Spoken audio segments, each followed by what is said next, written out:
Si tus pasos no dejan huellas, andas malgastando el tiempo. Imagínense ustedes un pueblo donde nunca pasa nada, donde el silencio para muchos es una riqueza y para otros es aturdidor y sospechoso. Recuerdo que mi papá, de una tradición de políticos de un lado, pues siempre se cuidaba mucho de que no vinieran los del otro lado. Y veíamos, por ejemplo, bajar por mi finca los cadáveres que mataban por esto de la violencia. Sí, nos ha tocado en este sector, en este pedacito de Colombia también nos afectó. Y recuerdo muy bien el tema del bipartidismo. Y acá pues hay anécdotas contables como los maestros de las escuelas tenían que ser guardias en los lugares donde enseñaban y que allí mismo habitaban para poder dormir por turnos porque eran asediados por elementos de violencia. Pues amarraditos ahí de una masacre que hubo en el sitio de la planta, que fue muy nombrada. Entonces ahí murieron 3 personas de aquí de Párraga, las mataron. Y siempre se decía pues es que era por la política, era por los credos y siempre mucho miedo, había mucho miedo.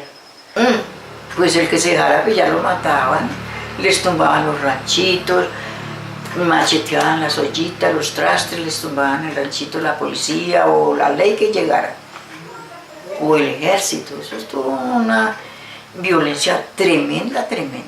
En la década del 70, en Colombia, en todo el país, se venía realizando tomas de tierra. Los campesinos tomaban la tierra bajo la consigna de la tierra para el que la trabaja. Entonces llegamos allí y precisamente en esa toma de tierra, que se llamaba la colonia de Itaco, que fue muy famosa, pues una experiencia nueva para nosotros, lógicamente. Allí pierde la vida el papá de nosotros por la conquista de la tierra, entonces digamos que esa fue la parte muy dura. Primero porque perdemos pues al padre y segundo porque la lucha por la tierra fue supremamente difícil, dura. Fuimos víctimas del secuestro, tortura y asesinato de un tío mío que había sido líder campesino y tenía organizado parte de la Junta de Acción Comunal y otras cosas. Esa situación se presentó en los años 90, muy dolorosa, muy significativa, no solamente para la familia, sino para la comunidad.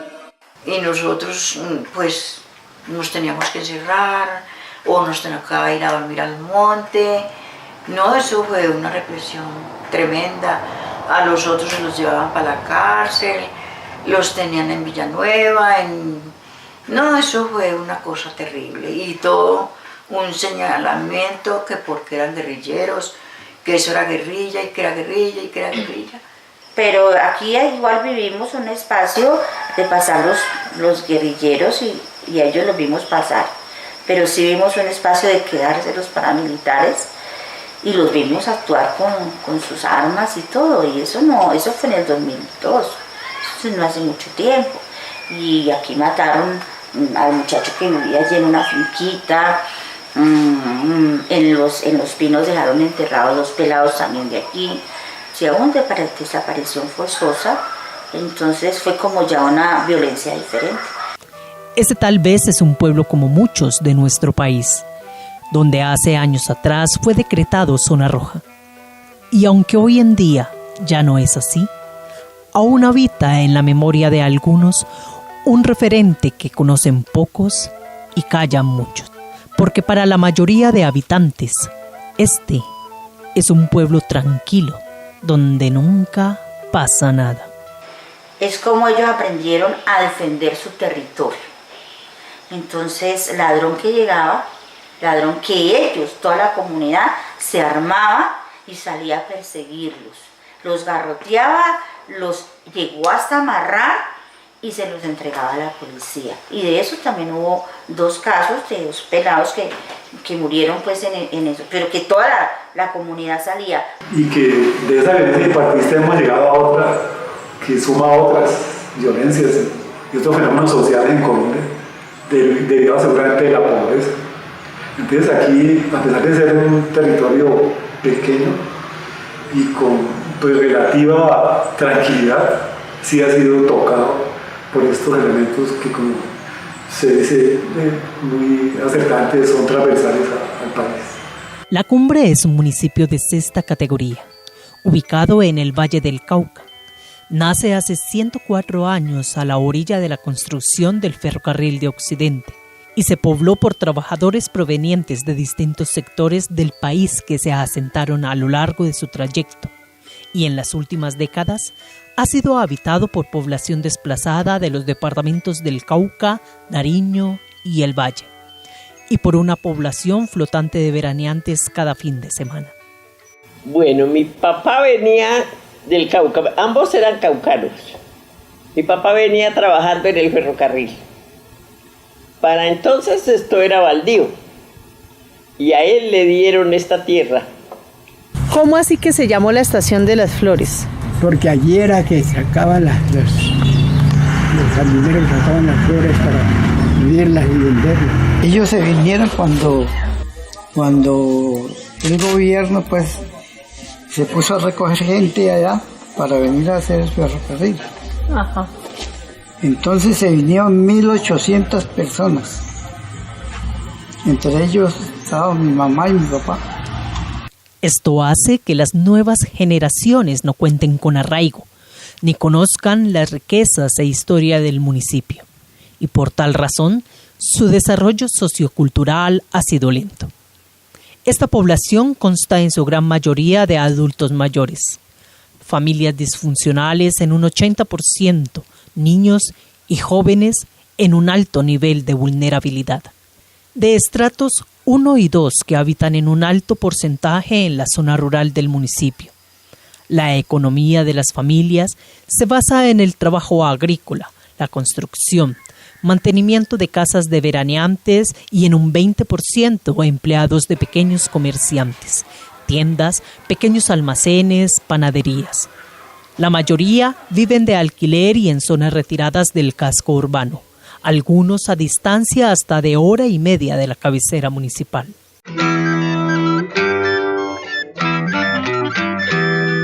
A este pueblo llegaron ellos, itinerantes por necesidad y por el gusto de conocer y reconocer un territorio, transeúntes, con muchas preguntas que han permitido que vayan del pasado al presente y del presente al pasado. Son parte de una de las nuevas generaciones que habitan en la región y como muchos se enamoraron de sus paisajes, de su olor a tierra húmeda, a arcilla, del canto de los pájaros y de su neblina. Descubrieron muchos sabores ácidos, dulces y amargos. Se encontraron con miradas transparentes, con voces fuertes, con un pueblo encantado, atravesado por una carrilera que da fe de la llegada del tren al municipio.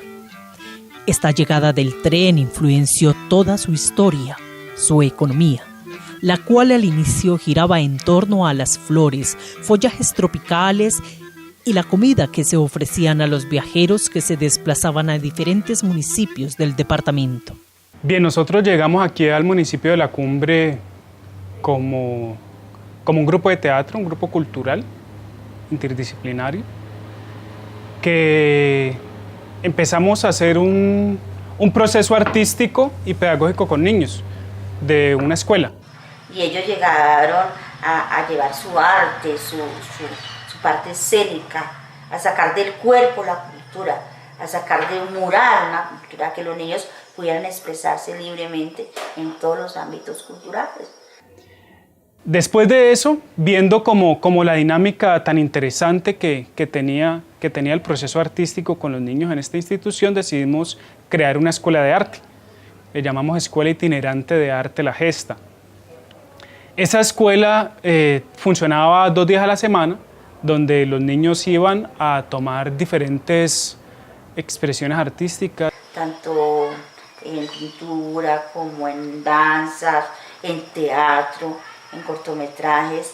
Entonces, a través de toda esa dinámica empezamos como a conocer un poco el entorno o el contexto que en ese momento era pues nuevo para nosotros, veníamos de otros municipios, entonces empezamos como a conocer las dinámicas internas pues del municipio a través de los niños. Después de buscar diferentes formas y lenguajes para llegarle a la comunidad e interactuar con ella, encontraron a través de la oralidad, de la pintura, de la literatura, del teatro, del arte, estrategias de comunicación que les han permitido acercarse cada día más a una población marcada por el silencio. Este acercamiento a la comunidad les dio la oportunidad de reconocer más a su gente y de entenderla.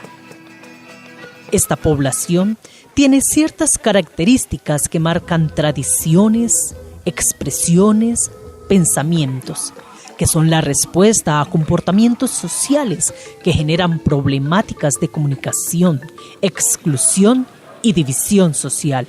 Se encontraron con niños, jóvenes, adultos, donde a través del arte fueron propiciando espacios de diálogo, descubriendo quiénes son los cumbreños.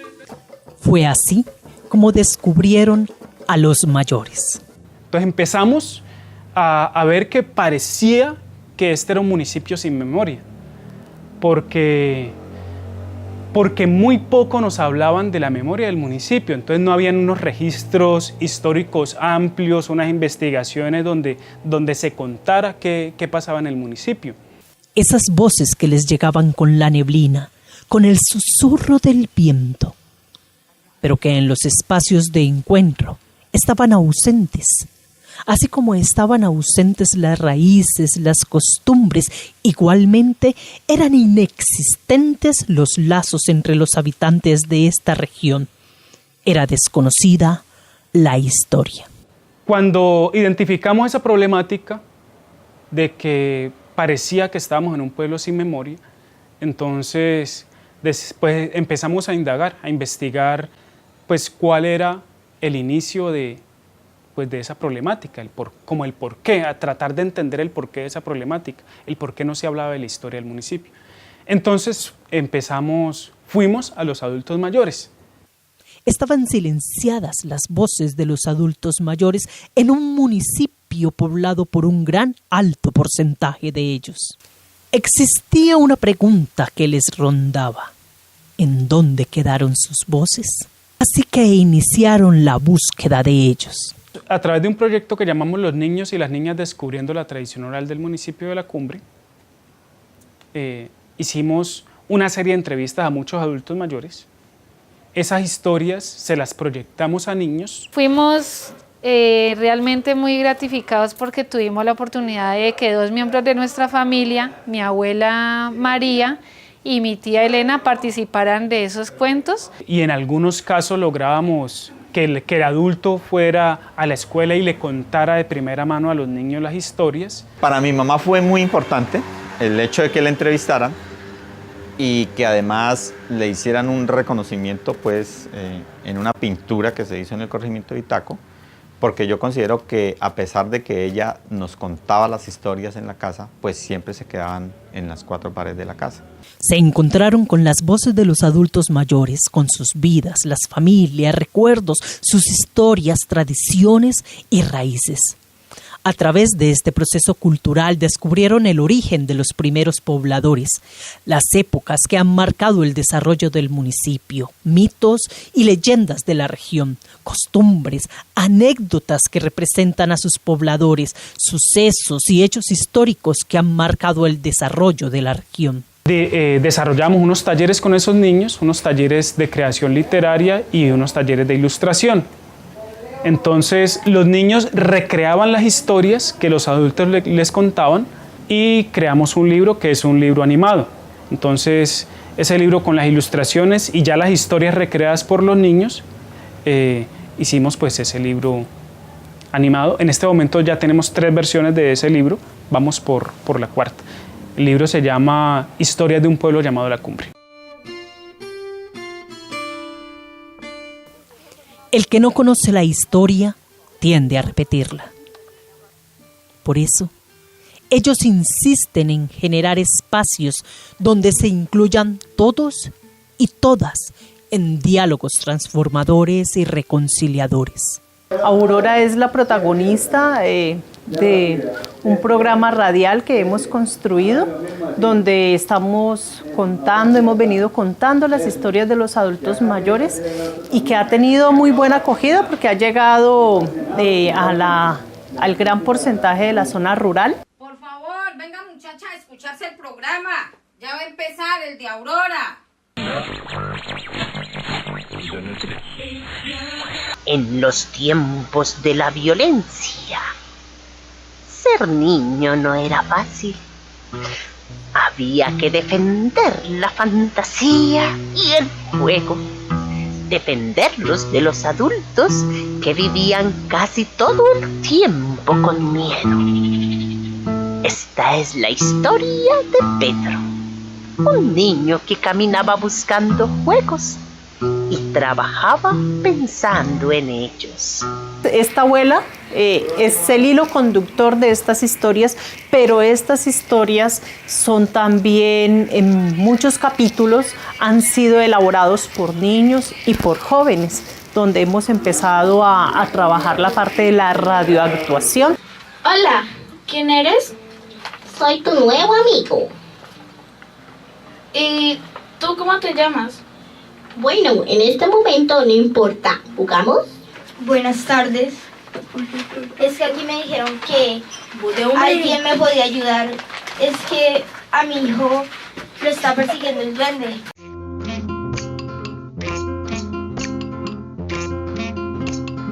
Desde hace 8 años como artistas y 5 años como corporación, vienen realizando procesos culturales y artísticos, donde han encontrado historias de vida, pensamientos, acontecimientos de la región a través de la oralidad de los adultos mayores y de las expresiones de niños y jóvenes. Para lograr esto, se han realizado más de 16 entrevistas a adultos mayores en 5 corregimientos y 7 veredas del municipio. Se han construido 3 libros animados y uno pedagógico. Las paredes del pueblo y de los espacios culturales cuentan ya con 24 murales. Niños y jóvenes han sido protagonistas de un mediometraje, 4 cortometrajes, 2 documentales, 5 obras de teatro, piezas musicales, 30 cuentos de historias cumbreñas, 2 programas de radioactuación con 15 capítulos y 7 versiones del Festival de Arte Cumbre Adentro. En un municipio de 6ª categoría, con poco recurso económico, para algunos con todo en contra, pero para ellos con todo a favor. En un municipio silencioso, donde no pasa nada y pasa mucho. Sí, mientras que si la gente cuenta esas historias, pues la gente también se va soltando y va permitiendo de cierta medida un perdón para quien considera a su victimario, y lógicamente la persona también va dejando de ser víctima, que es uno de los problemas pues, que se encuentran dentro de los conflictos.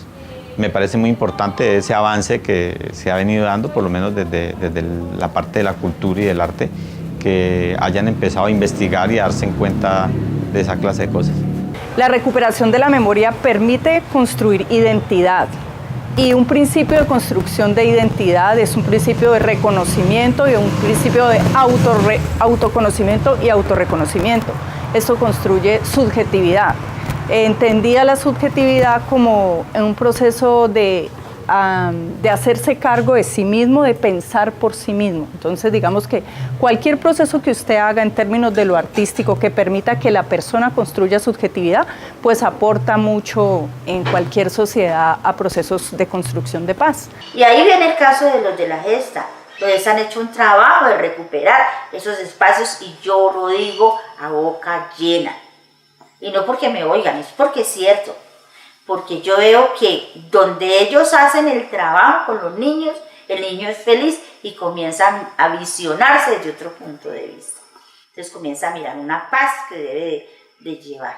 A través de este proceso han propiciado espacios de diálogo y de inclusión, en los cuales se han evidenciado a través de la oralidad acontecimientos, características, historias de vida de estos adultos mayores, en los cuales niños y niñas han generado un legado de literatura infantil con las historias de esos abuelos y abuelas. Bueno, descubrimos a través de los procesos culturales con los niños y con los jóvenes que no hay espacios de articulación y de comunicación comunitarios con la población. Como descubrimos eso, decimos, bueno, vamos a hacer algo donde nos empecemos a encontrar unos y otros. Y el festival empieza a ser ese pretexto para encontrarnos. Saben que la tarea es ardua, que aún no ha terminado. Han encontrado algunas respuestas que les han permitido, a través del arte, aportar a la construcción de una paz que todos añoramos. Yo creo que uno de los momentos más difíciles dentro del proceso cultural fue el año pasado, cuando íbamos a llegar al corregimiento de Lomitas, pues con una extensión muy grande del festival, 2 días completos. Acá en el corregimiento de Lomitas llegaron voces de que a las 6 también de la tarde nadie podía salir de las casas. Eso genera temor en todas las veredas y corregimientos aledaños. Y nos encontramos pues con la noticia de que habían empezado a surgir nuevamente brotes de delincuencia, que parecía pues que tenía una pinta paramilitar. Y pues a nosotros nos gusta mucho esa forma de desafiar, de hacer otra cosa también distinta, de poner el pecho a la brisa como lo hace la Gesta, como lo harán otras comunidades en sus territorios. Y pues sentimos como la responsabilidad de continuar ese aporte que uno como artista debe hacer de transformador, y nos dimos a la tarea de mirar a ver si podíamos transformar el miedo. No sabíamos si iba a llegar público, encima de eso el clima también, que es un poco variable allá, pues estaba ahí con que llovía, no llovía. El festival logró convocar a la población, a la familia, logró motivar para que la gente asistiera, saliera en la noche, pudiese traspasar el miedo. Fue una experiencia muy bella, con todo el decoro la hicimos, y sobre todo la respuesta de Lomitas, de los habitantes de Lomitas, del municipio de La Cumbre, para nosotros fue fantástico. Y empezamos también a través como de los murales, de la música, de la danza, a transformar ese miedo en esperanza. Por ahora, seguirán llenando las calles y el pueblo de esas historias de los abuelos, de sus raíces, tradiciones que muestran que en este pueblo sí pasa mucho, y que esa cultura de la violencia ha sido reemplazada por colores, figuras, imágenes, por expresiones propias de una generación transformadora, y que las calles están ocupadas cada vez más por manifestaciones artísticas que crean lazos, reconciliación, donde caben todos y todas los que habitan este pueblo llamado La Cumbre.